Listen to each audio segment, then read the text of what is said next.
कुछ लोग कुछ राशियों को तो बहुत प्रभावित कर रहे हैं, फायदा दे रहे हैं, कुछ राशियों को वो बहुत नुकसान दे रहे हैं। कि देवगुरु बृहस्पति को अस्त कौन कर सकता है? जो स्वयं गुरुदेव हैं उन्हें कौन अस्त कर सकता है?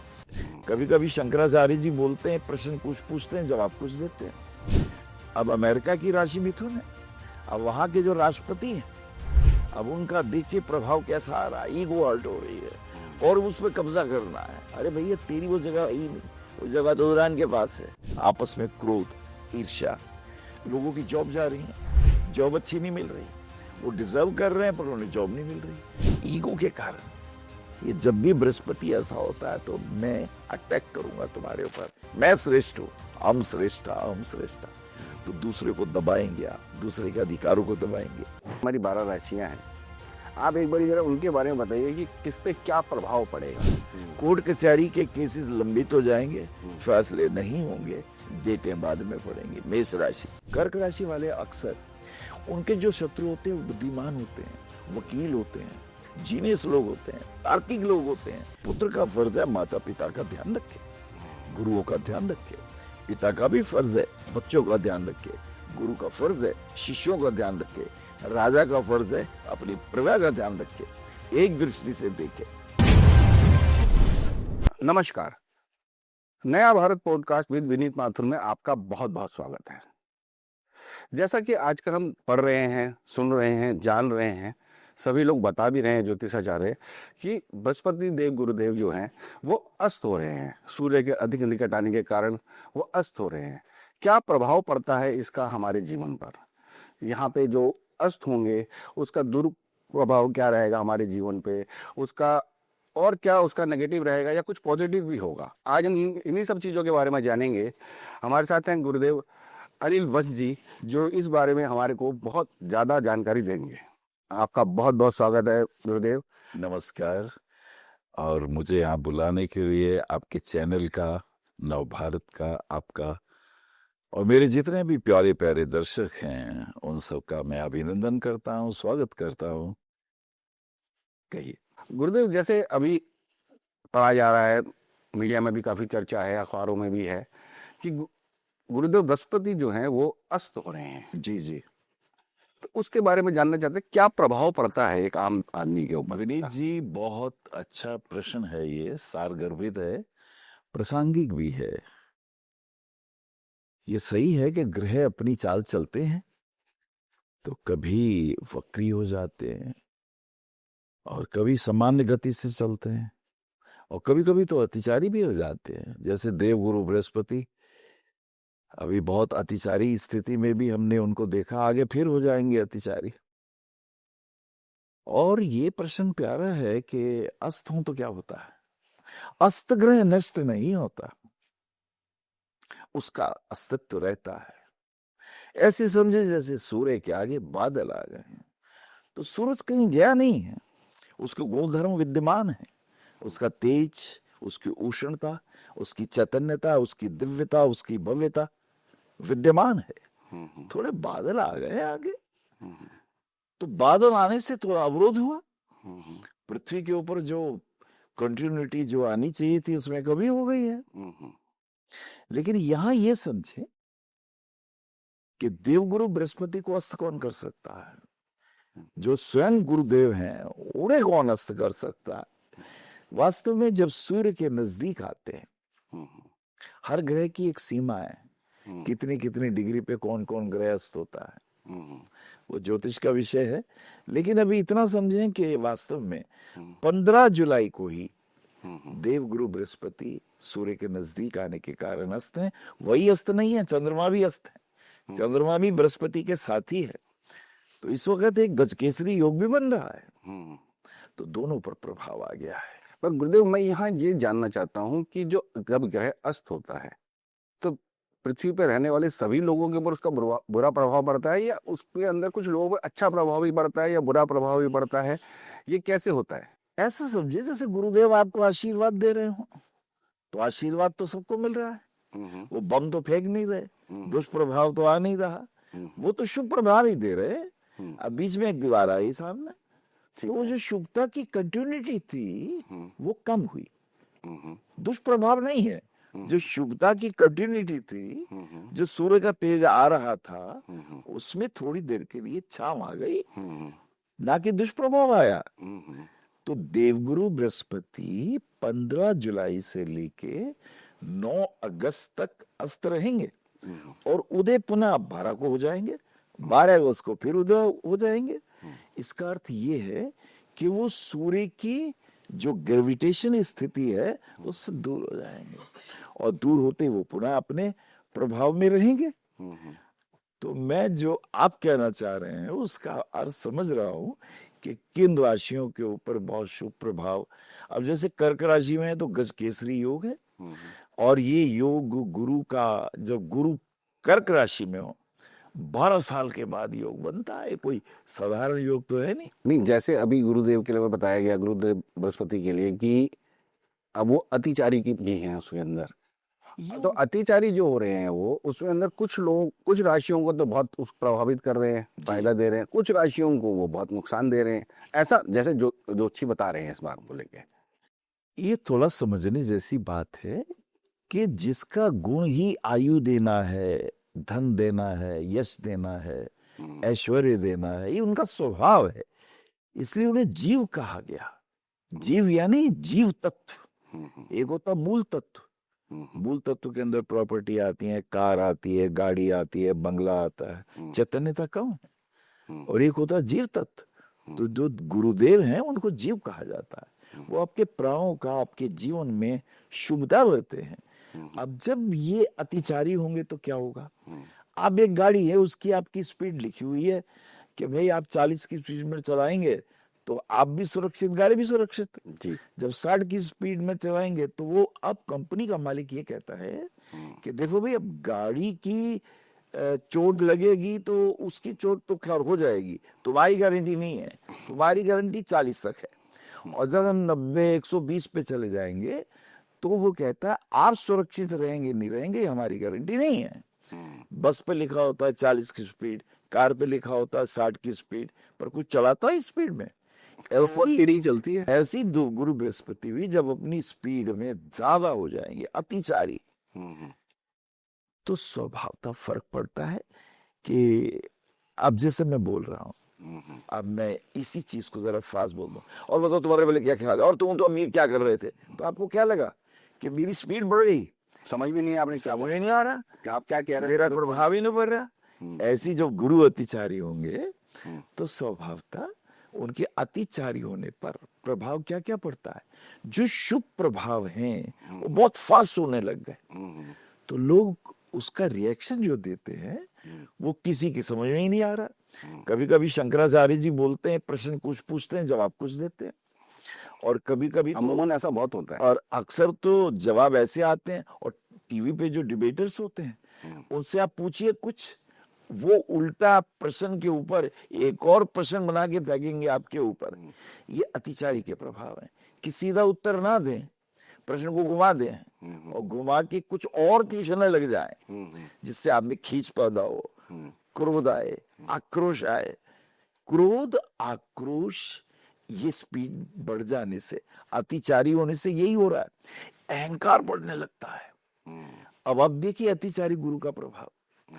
अब अमेरिका की राशि मिथुन है, अब वहां के जो राष्ट्रपति हैं, अब उनका देखिए प्रभाव कैसा आ रहा है, ईगो हर्ट हो रही है और उस पर कब्जा करना है। अरे भैया तेरी वो जगह ही नहीं, वो जगह तो ईरान के पास है, ईरान से लड़े जा, पर मेरा प्रभुत्व में कमी नहीं आनी चाहिए। अच्छा, ये जो हमारे कोई भी ग्रह है, जैसे अभी हम बात कर रहे हैं गुरु बृहस्पति ग्रह के बारे में, तो ये जो है पूरी दुनिया पे एक जैसा ही प्रभाव देंगे?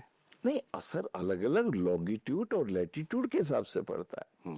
भैया प्रकाश इधर आ रहा है, अब आप बैठे हैं, ये रोशनी आपके ऊपर आ रही है, अब यहाँ से उठ के उधर चले जाइए, रोशनी आप पे नहीं पड़ेगी। इसलिए मेरे मन में एक बात आ रही है गुरुदेव, मैं जानने, जैसे कि अब गुरु बृहस्पति जो है वो अस्त हो गए, जैसे ग्रहण पड़ता है तो बताते हैं कि ये ग्रहण का प्रभाव इस क्षेत्र पर है, इस पे नहीं है, इस बार भारत में दिख रहा है, उस बार भारत में नहीं दिख रहा। तो क्या ऐसा भी ग्रहों के साथ हो सकता है कि जो अतिचारी हुए या अस्त हुए उसका प्रभाव अमेरिका में ज्यादा पड़ेगा, भारत पे कम पड़ेगा, या तो किसी और देश में ज्यादा पड़ रहा है, इस देश में कम पड़ रहा है? वो तो देखिए, जब देवगुरु बृहस्पति अस्त हो रहे हैं, अब उनका, और पृथ्वी के ऊपर हम कौन से लॉन्गिट्यूड और लैटिट्यूड से देख रहे हैं, ये तो उससे पता चलेगा। लेकिन अगर हम ये पूछें कि इसका किन राशियों के ऊपर प्रभाव पड़ रहा है, अब जैसे राशियों पर भी मेदिनी ज्योतिष में, अब जैसे मेष राशि जो है वो इंग्लैंड की राशि है, मिथुन राशि जो है वो अमेरिका की राशि है। भारत की अगर राशि देखेंगे तो कोई मकर राशि कहता है, वराह मिहिर से बात करेंगे वो कहेंगे भैया मकर राशि है, आधुनिक भारत के लोगों से कहेंगे बोले निजी कन्या राशि। तो आपके लॉन्गिट्यूड और लैटिट्यूड के हिसाब से, जैसे बृहस्पति कर्क राशि में है, तो वृश्चिक और मीन राशि को तो ये ट्राइन दृष्टि से देख रहे हैं, इसे कहते हैं त्रिकोणीय दृष्टि। एक इनकी अपनी दृष्टि है, पांचवी दृष्टि से। अब कर्क राशि में होंगे तो वृश्चिक राशि को पंचम दृष्टि से देखेंगे, और जो सामने कर्क के जो सामने मकर राशि होगी उसको ये सप्तम दृष्टि से देख लेंगे, और जो मीन राशि होगी उससे ये नवम दृष्टि से देखेंगे। तो पांचवी दृष्टि से देखने से क्या प्रभाव पड़ेगा? पांचवा जो जन्म पत्री से पंचम भाव है वो प्रेमी प्रेमिका का भाव है, वो बच्चों का भाव है, संतान का भाव है, विद्या का भाव है, वो जनता के धन का भाव है। तो जब ये वहां देखेंगे तो उस स्थान की प्रोस्पेरिटी होगी, संतान के लिए शुभ होगा, एजुकेशन अच्छी होगी, आपके बच्चों के करियर के लिए अच्छा होगा। अच्छा, जनता का घर चौथा होता है, पांचवा घर पब्लिक का धन होता है। अब जब अस्त होंगे तो महंगाई के असर आप देख ही रहे हैं, डीजल के असर क्या है, गैस के प्रभाव क्या है, जनता तो महंगाई बस जारी पड़ गई है, अभी बस रहा था कल। सप्तम दृष्टि से देखेंगे तो वो सातवां भाव होता है पार्टनर का, दशम से दशम होने के कारण वो पार्टनर का है, आपके धर्म पत्नी और पति का भी है। तो पार्टनर के अंदर विषाद, वैमनस्य, आपस में क्रोध, ईर्ष्या, लोगों की जॉब जा रही है, जॉब अच्छी नहीं मिल रही है, वो डिजर्व कर रहे हैं पर उन्हें जॉब नहीं मिल रही, जॉब देने वालों की आर्थिक स्थिति खराब है, वो लोगों को निकाल रहे हैं, वो कह रहे हैं नहीं वर्क फ्रॉम होम, ये प्रभाव है सारी। और जो नवम दृष्टि है धर्म की दृष्टि, भाग्यस्थान की दृष्टि, तो उसमें भी देखेंगे प्राकृतिक बादल फट रहे हैं, पहाड़ दरक रहे हैं, लोग वहां तीर्थ स्थानों पर जा रहे हैं, उनकी मुसीबतें अपनी अलग है, मौसम की, बरसात के प्रभाव आ रहे हैं।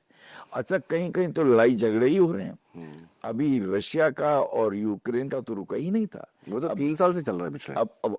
अब एक ये शुरू हो गया है, तो अहंकार की लड़ाई है। बृहस्पति जब भी आपके अतिचारी होंगे तो वो जो मेरा स्वाभिमान है वो अभिमान हो जाएगा, और मेरे क्रोध, मेरी इच्छाएं पूर्ति नहीं हो रही, क्रोध होगा तो अब वो आपके ऊपर नए नए कर लग रहे हैं, आपके ऊपर कितने निरीह लोग मारे गए हैं, जिनकी आपस में दुश्मनी है वो तो अलग बैठे हैं और मर जनता रही है। आप देखिए कितने लाखों लोग मारे गए, बच्चे मारे गए, और यूक्रेन में देख लीजिए, अब इधर इजराइल में देख लीजिए, अब इधर ईरान में देख लीजिए। ये जो अहंकार की लड़ाई है, ईगो की लड़ाई है, बृहस्पति अतिचारी होता है तो पाखंड बढ़ता है। पंडित नहीं है लेकिन पंडित जी हैं हम, ज्ञानी हैं हम, और ऐसी ऐसी वक्तव्य देंगे, परस्पर सौम्यता का, एकता का, प्रेम भाव का वक्तव्य नहीं आ रहा, तो क्रोध का आ रहा है, ईगो का आ रहा है, उससे फिर लड़ाई होगी।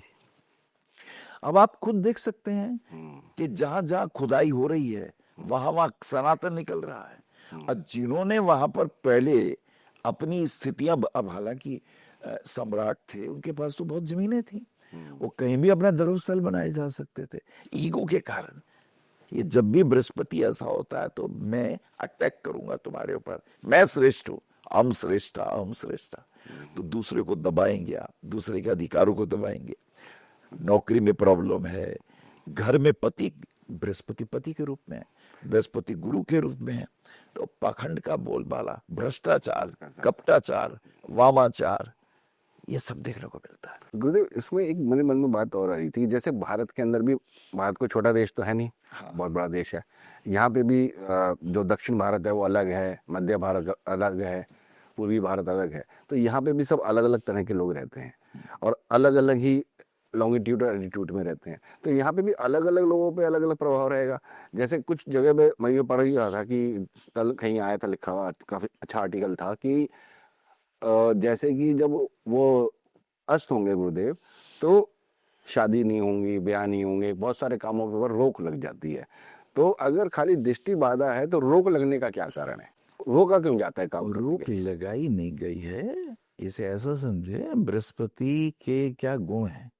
बृहस्पति जीवन देता है, निराशा व्यक्ति को आशा देने लगता है, रुके हुए कामों में प्रगति होने लगती है। हम्म, अच्छा, बृहस्पति जो है, जब मैंने उसकी 3 दृष्टियां बताई हैं, पंचम, सप्तम और नवम, तो पंचम दृष्टि से पुत्र के प्रति स्नेह और कर्तव्यों का बोध, सप्तम दृष्टि से पार्टनर और लाइफ पार्टनर, पति पत्नी के संबंधों के प्रति, एक दूसरे के प्रति प्रेम की गहनता। अच्छा, कर्तव्य बोध, ऋण अनुबंधों को समझना। अच्छा, एक दूसरे के प्रति रिस्पेक्ट का होना, एक दूसरे के प्रति ट्रस्ट का होना, परस्पर ईमानदारी का दिखाना। ये सारी चीजें उड़ने लगती हैं जब अस्त होता है, तो व्यक्ति स्वेच्छाचारी हो जाता है, स्वच्छंदचारी हो जाता है। उसके अंदर फिर मेरी मर्जी, जैसे मेरा नाम है, मेरा अर्थ है, होता है। वो अपने लिए मैं जीऊं, तू चाहे मरे या तेरे को चाहे कुछ हो। तो व्यक्ति अपनी जिम्मेदारियों, कर्तव्यों के प्रति विमुख होने लगता है। अहंकार इतना बढ़ जाता है कि मुझे पता होता मैं गलत कर रहा हूं, नहीं मैं ठीक हूं, मेरी बात मानी जानी चाहिए। जब कर्तव्य बोध नहीं होता। अब भीष्म पितामह का कर्तव्य था, जब कुलवधु कह रही थी कि प्रभु मेरे साथ अनाचार होता है, हो रहा है, अत्याचार हो रहा है, आप जैसे समर्थ व्यक्ति के होते हुए भी कुलवधु की क्या इज्जत हो रही है, वो मौन हो गए। अब देखिए ना, कुल गुरु को देख लीजिए, कृपाचार्य मौन हो गए, द्रोणाचार्य मौन हो गए। ये वो व्यक्ति हैं जिनको अपने कर्तव्य निभाने थे। पाप वो नहीं होता जो आप करते हो, पाप वो भी होता है जो आपकी प्रेजेंस में होता है और आप उसे रोकते नहीं हो। आप कहते हैं मेरे साथ थोड़ी हो रहा है, अरे उसके साथ हो रहा है, वो भुगतेगा। नहीं, तुम्हारी प्रेजेंस से तुम चुप रहे तो अधर्म को बल मिला। तो कैसे का कर्ण भी 5 पतियों की स्त्री वैश्या होती है, कर्ण की इतनी हिम्मत थी, कैसे का दुर्योधन भी कह सका मेरी जंगा पे बैठो, क्योंकि जिनके हाथ में जिम्मेदारियां थी वो मौन हो गए।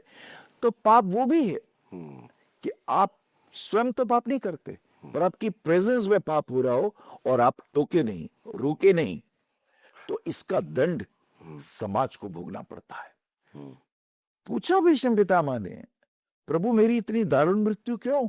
मैंने तो कोई पाप नहीं किया, मैंने तो किसी के साथ ऐसा नहीं किया, इतने तीर? बोले जरा पिछले जन्मों में जाके देखो। वो पिछले जन्मों में जाके देखते, बोले मुझे तो नहीं दिखाई दिया। बोले 1 जन्म और पीछे जाओ।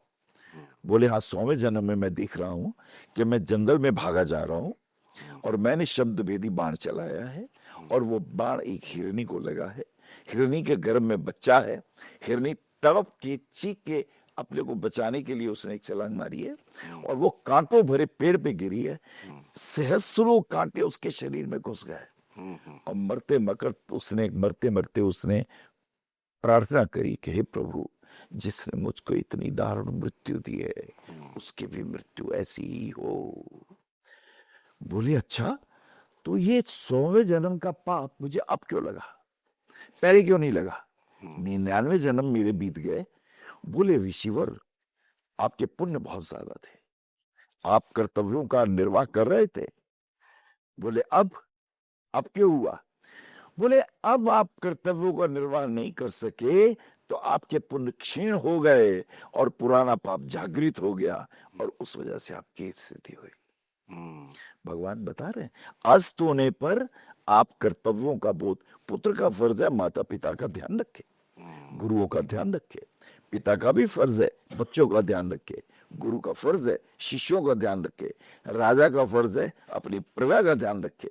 एक दृष्टि से देखे, जब आप ऐसा नहीं करते तब गुरु के अतिचारी होने पर कर्तव्य बोध नष्ट होते हैं।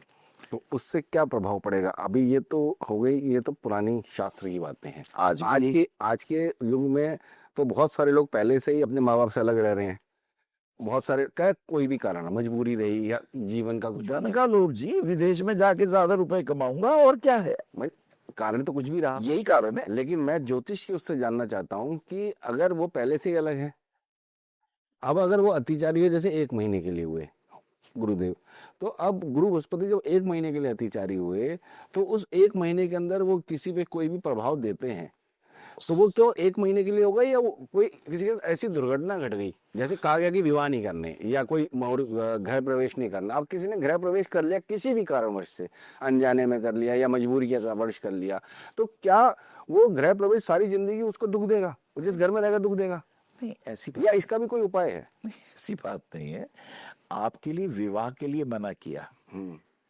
देखिए, शुक्र और अब बृहस्पति, विवाह तो ऐसी चीज एक बार ना कर लिया तो पूरे जीवन के लिए ही है ना। जब भी शुक्र और बृहस्पति अस्त होते हैं, विवाह के लिए मना किया जाता है। क्यों? शुक्र पत्नी का रूप है, बृहस्पति पति का रूप है। अब ये दोनों ही अस्त हैं, तो शुक्र से मिलने वाली ऊर्जा, शुक्र से मिलने वाला आपके वीर्याणु, शुक्र से मिलने वाले वीर जो है आपके शरीर का 7वां तत्व है। जो आप खाना खाते हैं उसका रस बनता है, रस के बाद मैदा बनता है, फिर त्वचा बनती है, फिर आपकी बोन्स बनती हैं। ये धीरे धीरे 7वां तत्व वीर्य है। जब शुक्र अस्त होंगे तो आपके वीर्याणु, उनके ऊपर जो प्रभाव आएगा वो सुप्तावस्था का आएगा। बृहस्पति जब अस्त हो जाएंगे तो आपके कर्तव्य बोध खत्म हो जाएंगे। आप स्वच्छंद हो सकते हैं, आप स्वेच्छाचारी हो सकते हैं। तो शास्त्रों में इसकी और भी बारीक वजह है। वो जो बृहस्पति से तेज किरणें, प्रभाव, ग्रेविटेशन का हमारे ऊपर आ रहा है, हमारे शरीर के अणु हैं, परमाणु हैं, न्यूरॉन्स हैं, ये सब उन प्रभावों से प्रभावित होते हैं। जब रात को आपका सबकॉन्शियस माइंड एक्टिव होता है, तब इन प्रेयर से, इन प्रार्थनाओं से जो आप ग्रहण करते हैं, वो प्रभाव अस्त होने पर थोड़ा विखंडित हो जाता है। तो हमारे शास्त्रकारों ने कहा कि इस समय आप विवाह ना करें। इस समय, और अगर विवाह मान लीजिए हो गया हो तो, वही मेरा सवाल था कि मैं ही पूछ रहा था कि किसी का विवाह करना ही पड़ेगा। अब मेरा विवाह हो चुका, आपका भी हो चुका है, अब इन दोनों हम क्या करेंगे? हमें पति पत्नी के संबंधों को प्रेम पूर्वक रखना है, छोटी छोटी बातों पे लड़ना झगड़ना नहीं है, क्योंकि ये नकारात्मक प्रभाव हमारे ऊपर आ सकते हैं। नहीं, जो हो रहा है कर रहे हैं इस समय में, नहीं, शास्त्रों में हमारे यहाँ तो मना है। सनातन करना पड़ा किसी का? सनातन में कोई नहीं करता। शुक्र गुरु अस्त होगा, वो पंडित जी वैसे तो नहीं जाते पंडित जी के पास, विवाह के वक्त जरूर जाते हैं। मजबूरी है जाना, क्या करेंगे? तो वो जिसे ज्योतिष आता है वो आपको मना करेगा, मत करो। अब आपका सवाल ये है कि मान लो उसे मजबूरी है, विदेश जाना है, विवाह करके ही जाना है, ऐसी कोई स्थिति है, तो देवगुरु बृहस्पति और शुक्र की आराधना कर लो, पूजा कर लो, दान कर लो, अति आवश्यक स्थिति में। और ये आप ध्यान रखिएगा, अस्त शुक्र हो और विवाह हो तो तलाक हो जाते हैं, अस्त शुक्र हो तो मतभेद हो जाते हैं। हमने अपने जीवन में देखा है, तो हम तो मना करते हैं। पहला विवाह खंडित होता ही होता है। अच्छा, विवाह के बाद तलाक हो जाएगा। जो करेंगे आप मंगाइए, लोगों के व्यूज मंगाइए, जिन्होंने अस्त में किया, जाने अनजाने, उनके क्या परिणाम हुए। ये बातें जो कही गई हैं, इसलिए कही गई हैं कि इनके प्रभाव बड़े नेगेटिव आते हैं। अच्छा, फलों पे आते हैं, यही थोड़ी आदमी मनुष्य पे आते हैं। जितने रसीले फल हैं, जितने मीठे फल हैं, उस पर बृहस्पति का प्रभाव है। जितने खट्टे फल हैं, उस पर शुक्र का प्रभाव है। जितनी धातुएं हैं, सोना है, देखो कितनी महंगा हो गया सोना, बृहस्पति का प्रभाव है, सूर्य का प्रभाव है।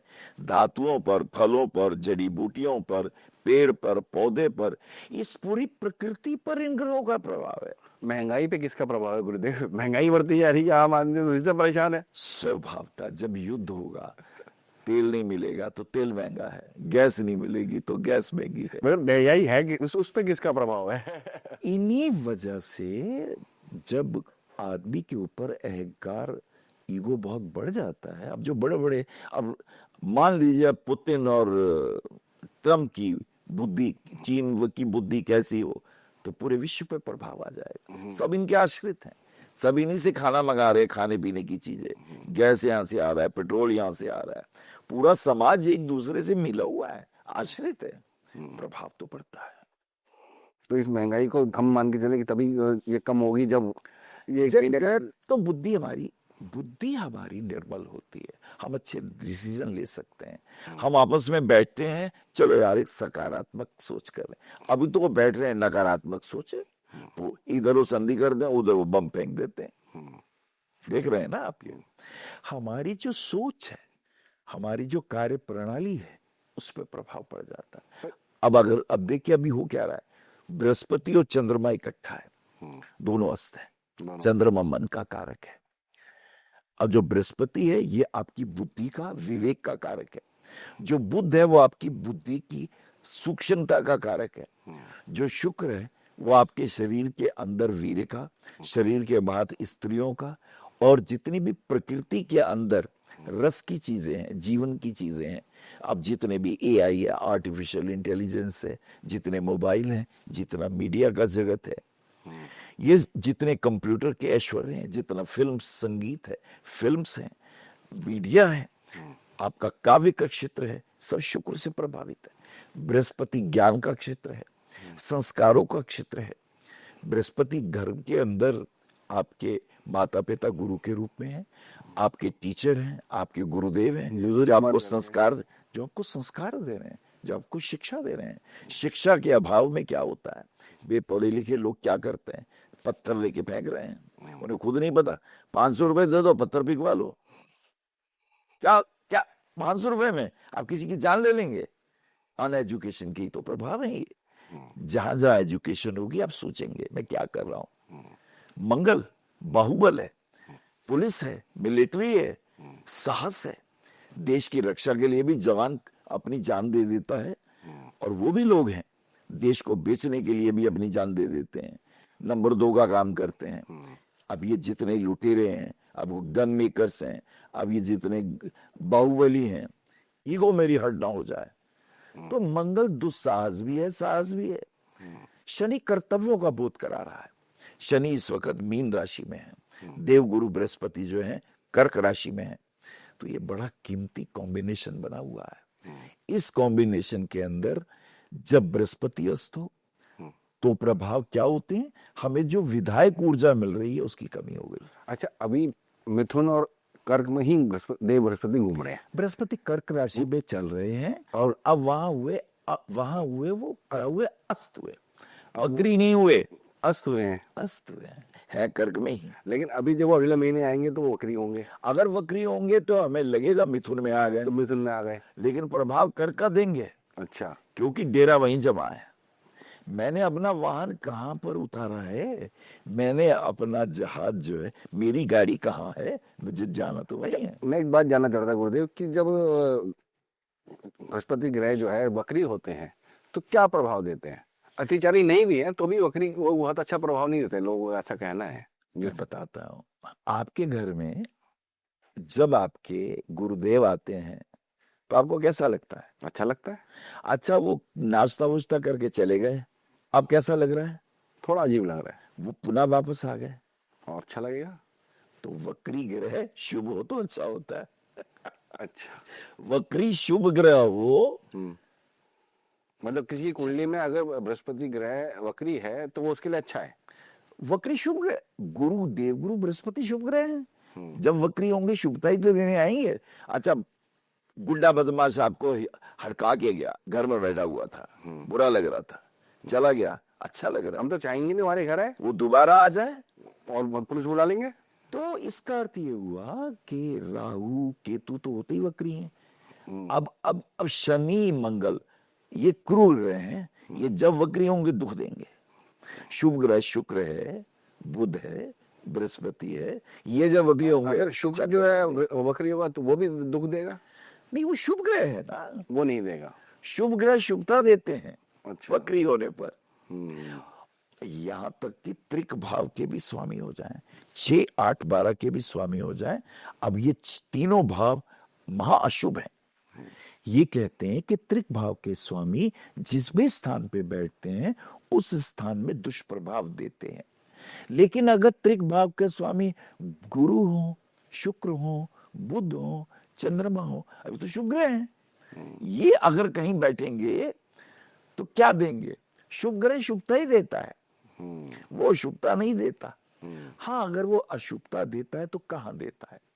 वो जीव तत्व में अशुभता दे देता है, संबंधों में तकरार दे देता है, लेकिन आपकी गाड़ी में, मकान में, प्रॉपर्टी में इसमें अशुभता नहीं देता। अच्छा, आर्थिक स्थिति कैसे रहेगी अभी जब गुरुदेव वो जो अस्त होंगे, तो क्या समाज में पैसे की कमी रहेगी, प्रॉपर्टी के भाव बढ़ जाएंगे, बायर नहीं मिलेंगे, या किस तरह की, या लोगों की नौकरियां ज्यादा चली जाएंगी, किस तरह के प्रभाव ज्यादा देखने को अब मिलेंगे? जैसे कर्क राशि में है तो कर्क राशि, वृश्चिक राशि और मीन राशि, तीन राशियां जिसपे गुरुजी शुभ प्रभाव दे रहे हैं। अब अगर ये अस्त होंगे तो कर्क राशि पे, वृश्चिक राशि पे और मीन राशि के ऊपर नेगेटिव प्रभाव ये आएंगे कि जो उन्हें शुभता मिल रही थी उसमें कमी हुई। 1,000 रुपये रोज मिल रहे थे, अब मिलेंगे 200 रुपये। अच्छा, इतना फर्क आ जाएगा। तो वो क्या कहेगा, यार बहुत बुरा हाल हो गया हमारा। उसका कोई नुकसान नहीं हुआ, जितने मिल रहे थे आधे मिल जाएंगे, मतलब 1000 मिल रहे थे 500 मिल जाएंगे। तो उसे लगेगा यार कमी हो गई। खर्चा तो नहीं चलेगा उसका, 1000 वाले का 500 में खर्चा तो नहीं चलेगा। उसे एडजस्ट करना पड़ेगा, उसे प्रयास ज्यादा करना पड़ेगा, उसे अब मेहनत दुगनी करनी पड़ेगी। 1000 ले लेगा, अब मेहनत डबल कर लो, रात को भी काम कर लो। अच्छा गुरुदेव, मेरे मन में ये है कि जैसे हमारी 12 राशियां हैं, आप एक बार जरा उनके बारे में बताइए कि किस पे क्या प्रभाव पड़ेगा। ये 12 राशियों का अब हिसाब किताब आप समझ सकते हैं। चलिए, आपने पूछा है तो मैं आपकी स्थिति को क्लियर, ये मैं अपने जान देखने वालों के लिए पूछ रहा हूँ, जो कि बड़े जिज्ञासु हैं, जानना चाहते हैं। मेष राशि वालों के लिए गुरुदेव भाग्येश है और व्ययेश है। तो जो उनके भाग्य में अच्छापन आ रहा था उसमें कमी आएगी, खर्चे बढ़ जाएंगे, शुभ कार्यों में, शादी ब्याह में, कहीं पार्टी वार्टी में उनके खर्चे बढ़ जाएंगे। अगर कोई बीमार होगा, हॉस्पिटल में होंगे तो खर्चे बढ़ जाएंगे, है ना। कोर्ट कचहरी के केसेस लंबित हो जाएंगे, फैसले नहीं होंगे, डेटें बाद में पड़ेंगी। मेष राशि। चलिए वृषभ राशि। वृषभ राशि के लिए देखिए, वृषभ राशि के लिए देवगुरु बृहस्पति जो होंगे, क्या होगा, अष्टमेश हो जाएंगे। अचानक संकट, अचानक कष्ट जो ना सोचा हो वो आ जाएगा। और बृहस्पति जो होंगे 7, 8, 9, 10, 11 इनकम के पॉइंट ऑफ व्यू से, आर्थिक दृष्टिकोण से जो उन्हें पैसे का प्रवाह ठीक आ रहा था, रुकावट आ जाएगी। इन लोगों पर उधार नहीं देना चाहिए, देंगे तो मिलेगा नहीं, रुक के मिलेगा। चलिए मिथुन राशि ले लेते हैं। सप्तमेश और दशमेश होंगे बृहस्पति। अब सप्तमेश होकर लाइफ पार्टनर से बातचीत होने वाली है, तो उससे ईगो टकराएगी, छोटी छोटी बातों पे कलेश होगा, उससे बचें। और राज दरबार जहाँ नौकरी करते हैं, बॉस के साथ ईगो टकराएगी, बड़ा मुश्किल हो जाएगा ये। वो तो होगा। हाँ, वो कहेंगे संबंध खराब, मेरा काम नहीं हो रहा, वो कहे दूसरी जगह कर ले काम, तो बोले ठीक है मैं चाह रहा हूँ दूसरी जगह कर लूंगा, तो दिक्कत में आ जाएगा। दूसरी जगह भी जॉब नहीं मिलेगी, जब यहाँ नहीं मिल रही तो वहां भी नहीं मिलेगी, दिक्कत ना आ जाएगा। अगर ये दिक्कत क्या आ जाएगा। चलिए कर्क राशि के लिए देखते हैं। वो तो उनकी अच्छी अपनी राशि। कर्क राशि नहीं, अपनी नहीं है, वो उच्च के होते हैं। पे। कर्क राशि वो छठे घर के हैं। रोग रिपु ऋण, कर्जे रोग हो तो ध्यान रखो, कर्जा ले रखा हो, ऋण कर्जा ले रखा हो तो चुकाओ, और व्यर्थ किसी से पंगे ना लो। कर्क राशि वाले अक्सर उनके जो शत्रु होते हैं बुद्धिमान होते हैं, वकील होते हैं, जीनियस लोग होते हैं, तार्किक लोग होते हैं। तो कर्क राशि वालों को उनके शत्रु यही होते हैं। और उनको एक फायदा क्या होता है कि उनके भाग्य में कर्क राशि वालों के मीन राशि पड़ती है, तो गुरुओं से पंगा ना लें, गुरुओं की आलोचना ना करें, बाल सीता की आलोचना ना करें, अपने से सीनियर का अपमान ना करें। कहीं जाके तीर्थ स्थल पे जा रहे हैं, वहां शराब वराब ना पिए, मंदिरों का, दिवालियों का, अपने धर्म ग्रंथों का मजाक ना उड़ाएं। आजकल सेकुलर लोग, आजकल नई कौम पैदा हुई है, उन्हें अपना तो कुछ पता नहीं, लेकिन हंसी मजाक में कुछ भी बोल देते हैं, इसका ध्यान रखिए। सिंह राशि। उनके संतान के ऊपर, उसकी एजुकेशन पे प्रॉब्लम आ सकती है। अगर उसे विदेश जाना है तो वहां जो उसको चाहिए चीजें, उसमें रुकावट आ जाएगी। प्रेम संबंधों का ध्यान रखें, व्यर्थ किसी की आलोचना ना करें, निंदा ना करें। और क्या फर्क पड़ेगा, इनके लिए अष्टम भाव का स्वामी हो जाएगा बृहस्पति। अचानक आए हुए संकट, अचानक जो आपने सोचा ना हो, या आपको पता हो कि ये शत्रु है मेरा, ये कहीं मेरा राज ना खोल दे, तो राज खोलने वाली स्थितियां, अचानक वो वीडियो सामने आ गई, अचानक अपनी इज्जत बचाने के लिए धन और पैसा आप दे रहे हैं। चलिए कन्या राशि। कन्या राशि के लिए सप्तमेश, पति पत्नी के संबंधों में तकरार, और टीचर हैं, लीगल एडवाइजर हैं, झूठ ना बोलें, टाइम पर पहुंचे, ये इंपॉर्टेंट रहेगा। और एक इम्पोर्टेंट हो जाता है कि मकान बना रहे हैं, घर खरीद रहे हैं, तो उसके अंदर थोड़ी रुकावट आ जाएगी। कोई पेपर वगैरह चेक कर लें, अगर कोई पेपर देख रहे हैं तो अपने पेपर जरूर चेक कर लें, पेपर में ही कमी ना हो। माँ के स्वास्थ्य का ध्यान रखिएगा, मैं सरकारी काम काज में मतलब वो उस पे पेपर ध्यान का पूरा ध्यान रखना है। तुला राशि के तुला लिए राशि, अपने छोटे भाई बहनों के साथ व्यर्थ ना उलझे, लोन ना लें, रुपया उधार ना दें, नहीं तो मिलने के चांसेस बहुत कम। और तुला राशि वालों के लिए रोग रिपुण जागृत हो जाते हैं। डायबिटीज हो तो ध्यान रखिए, छठे घर में आ रहा है क्यों? हाँ, पैरों के रोग हो सकते हैं, उसका ध्यान रखिए। आपकी वेरिकोस की प्रॉब्लम हो सकती है, जॉइंट पेन हो सकते हैं, उसके प्रति जागरूक रहिए। डॉक्टर को टाइमली दिखाते रहिए। वृश्चिक राशि, आप बोलते बहुत अच्छा है, लेकिन क्रोध पे संयम रखें। आपको पता ही नहीं चलता, आप अपने नीचे के लोगों से कभी कभी कठोरता का, और इतनी कठोरता कि उसे लगता है मेरी इंसल्ट कर दी। ऐसे में आपको ध्यान रखना है। यद्यपि आप बहुत अच्छे वक्ता हैं, आपके बोलने की सामर्थ्य बहुत अच्छी है। और वृश्चिक राशि वालों के लिए संतान के प्रति, संतान के प्रति प्रेम भाव रखना पड़ेगा। वो आपकी पावर भी है। अपनी एजुकेशन के प्रति सावधान रहें। आप विदेश जा रहे हैं और आपने सोचा एजुकेशन छोड़ो, बाद में कर लेंगे, फिर वो पूरी नहीं होगी, फिर उसमें प्रॉब्लम आएगी। प्रेम संबंधों में ध्यान रखें, स्वच्छंदता नहीं चाहिए। विवाहित होते हुए भी अन्य स्त्रियों से संबंध रखेंगे तो आपकी इंसल्ट होगी, बेइज्जती होगी। धनु राशि, देवगुरु बृहस्पति की अपनी राशि, तो व्यर्थ की ईगो, व्यर्थ का अहंकार, इससे हमें बचना है। किसी की निंदा चुगली नहीं करनी है। अगर आप टीचर हैं, अगर आप लीगल एडवाइजर हैं, टाइम पर जाइए, कोर्ट में पहुंचिए, सही न्याय करिए और झूठ बिल्कुल मत बोलिए। अगर आप बहुत अच्छे जजेस हैं तो निर्णय क्विकली दीजिए, टाइम पर दीजिए। और एक आपका घर के दृष्टिकोण से चतुर्भाव का भी स्वामी बन जाता है बृहस्पति। माता के स्वास्थ्य का ध्यान रखिएगा और प्रॉपर्टी के अंदर विशेष ध्यान रखिएगा। एक और चीज है, आपको अपने घर से दूर जाना पड़ सकता है, दूसरी यात्राएं करनी पड़ सकती हैं, और लोन वगैरह मत लीजिएगा, उसमें दिक्कत आ जाएगी। चलिए मकर राशि की बात करते हैं। 12वें भाव में धनु राशि पड़ती है, तो किसी को रुपया उधार दे दिया तो मुश्किल होगी। विवाह इत्यादि में किसी की मदद करना तो बुरी बात नहीं है, लेकिन लोन ऐसा ले लें जो चुकाया ना जाए, उसमें दिक्कतें आएंगी। और मकर राशि वालों के पराक्रम भाव में एक राशि पड़ती है देवगुरु बृहस्पति की। छोटे भाई बहनों और अनुजों के प्रति प्रेम पूर्वक रहें, और खास करके निंदा चुगली से बचें। अपने प्रतिद्वंदी की आलोचना ना करें, गुण ग्राहक बने। अगर आपके शत्रु में भी कोई गुण है तो उसकी तारीफ करें, गुण ग्राहक बने। हम अवगुणों को लेके दूसरों की कमजोरियां निकालने लगते हैं, इसका हमें ध्यान रखना है। कुंभ राशि वालों के लिए बहुत कीमती बात कहने जा रहा हूं, उनकी वाणी अद्भुत है। If you can change the opinion of other person, it is a great power. तो कुंभ राशि वालों के पास ये ऐश्वर्य है, और वहीं पर शनि भी है। शनि ये कहता है समय पर काम करो, आलस्य का परित्याग करो। और इसी के साथ साथ हम एक चीज और देखेंगे कि इनकम के 11वें भाव का भी स्वामी देवगुरु बृहस्पति बनेंगे। जहां कहीं से रुपया लेना है लीजिए, बड़े भाई के कष्टों में उनका साथ दीजिए। और एक और अच्छी बात कहूंगा कि हो सकता है आप कोई प्रॉपर्टी खरीदे उसमें छल हो, तो इसका ध्यान रखिएगा। रेवा वगैरह चेक कर लीजिए, फिर आप उसके अंदर आइएगा। और मीन राशि वाले जातकों के लिए इतना ही कहूंगा, आलस्य का परित्याग। ये भी तो देवगुरु बृहस्पति की दूसरी राशि है जी। और पैरों में तकलीफ आती है, इसका ध्यान रखें। आप एक टीचर हैं, आप एक मोटिवेटर स्पीकर हैं, आप एक अच्छे जज हो सकते हैं, वकील हो सकते हैं, कवि हो सकते हैं, लेखक हो सकते हैं। तो आपको ये ध्यान रखना है, व्यर्थ निंदा चुगली ना करें, किसी से रुपया लोन पे ना लें, लेंगे तो आपको तकलीफें जरूर होंगी। और दशम भाव भी जागृत है, बॉस के साथ के संबंधों में प्रॉब्लम हो सकती है, ईगो स्ट्राइक कर सकती है, इसका आपको ध्यान रखना है। थोड़ा योग करें, थोड़ा मेडिटेशन करें, थोड़ा ध्यान करें, तो ये अतिचारी का प्रभाव भी निकल जाएगा, अस का प्रभाव भी निकल जाएगा। अरे 12 जुलाई की तो बात है, कुल 26 दिन तो है। थोड़ा ध्यान, थोड़ा मेडिटेशन करें।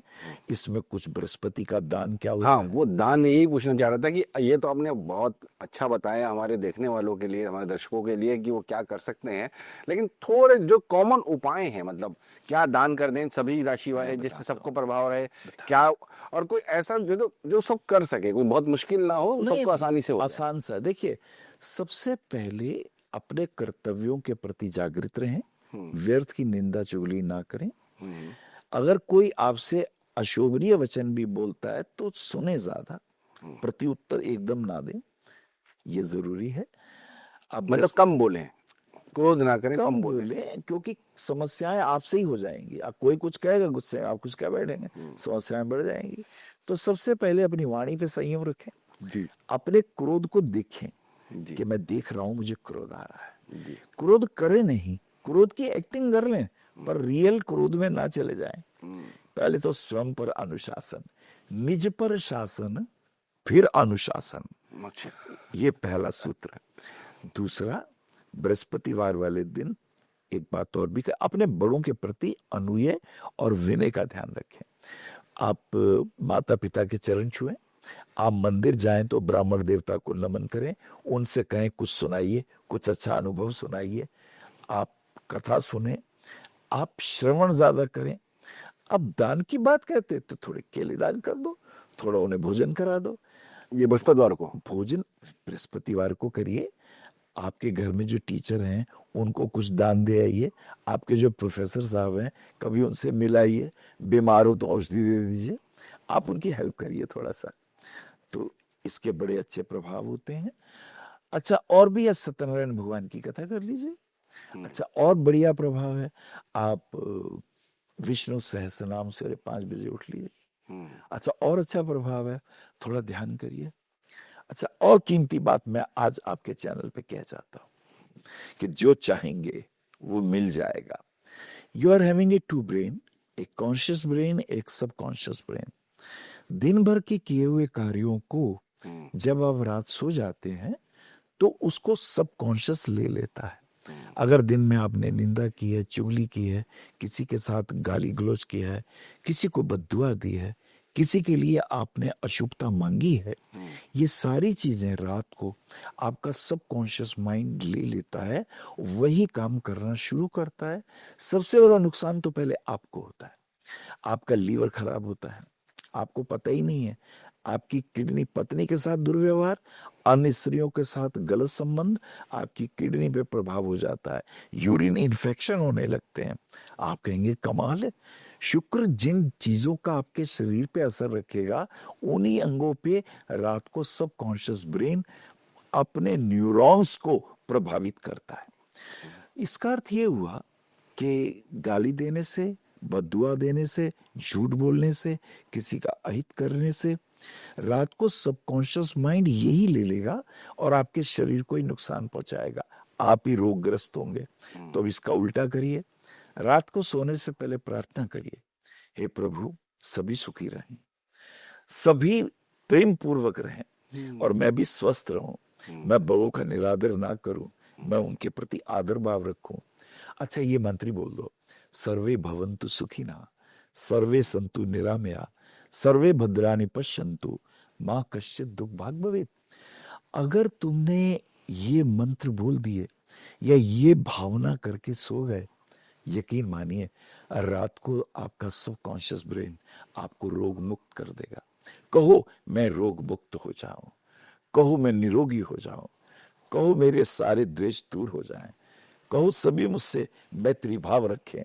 ऐसी मंगलमयी प्रार्थना के साथ सोने से, ऐसी मंगलमयी प्रार्थना के साथ सोने से 10 मिनट पहले करके जब आप सोते हैं तो यही चीजें सबकॉन्शियस माइंड स्वीकार करता है और वो ब्रह्मांड में अश्विनी कुमारों से संबंध जोड़ सकता है, आपको निरोग कर सकता है।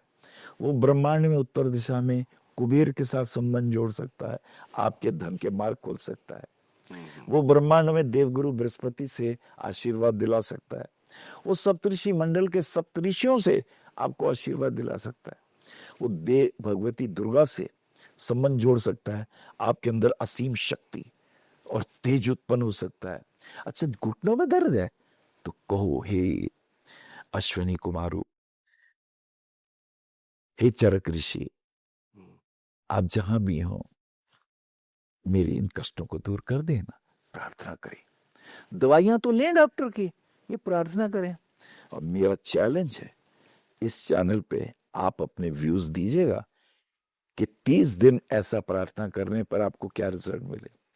आप स्वयं अपने भाग्य के विधाता है। बृहस्पति अस्त हो गया, तुम तो अस्त नहीं हुए, करो ये प्रार्थनाएं और अस्त गुरु को फिर से उदय कर लो। ऐसा करके देखो। भगवान कृष्ण खुद कहते हैं, मन मना भव, मेरे में मन बनाने वाला बन, मद भक्त भव, मेरा भक्त हो, मध्याजी मां नमस्कुरु, मुझे ही सर्वत्र देख, मैं तेरे सभी पापों को हो, सभी पापों को, अनंत जन्मों के पापों को नष्ट कर दूंगा। भगवान कहते हैं, मेरी तुमसे सत्य प्रतिज्ञा है। करके तो देखो विनीत जी, ये प्रयोग अद्भुत है। बहुत बढ़िया गुरुदेव, आपने जो बताया है हमारे दर्शकों के लिए, हमारे लिए ये अमूल्य ज्ञान है। मतलब इसके लिए मैं कितना भी धन्यवाद दूं आपको, ये बहुत कम है। ये अपने अनुभव से, अपने उससे आपने जो हमें ज्ञान दिया है, ये अमूल्य है हमारे लिए। और जो लोग इसको फॉलो करेंगे उनको प्रभाव पड़ेगा भी। जैसे गुरुदेव ने कहा कि करके तो देखिए, आप लोग करें तो सही, जैसे ही आप करेंगे तो आपको प्रभाव पड़ेगा। और आप पे जो भी प्रभाव पड़े उसके बारे में हमें जरूर कमेंट्स कीजिएगा। कुछ भी और जानना हो उसके बारे में भी आप हमें कमेंट्स कीजिएगा, हम गुरुदेव से पूछ के आप तक जरूर ये बात पहुंचाएंगे। और गुरुदेव आपका बहुत बहुत धन्यवाद, आपने इतना समय मुझे दिया, इस कार्यक्रम को दिया। और लोग आपसे जुड़ना चाहते हैं, मिलना चाहेंगे तो हम आपके नंबर और अपने नंबर जो है स्क्रीन पे चला देंगे, जिससे कि वो अपनी समस्याएं हम तक भेज सकें और उनका समाधान हम उनको बताएंगे। आप इसके यहाँ आए, इसके लिए बहुत बहुत धन्यवाद। नमस्कार। नमस्कार।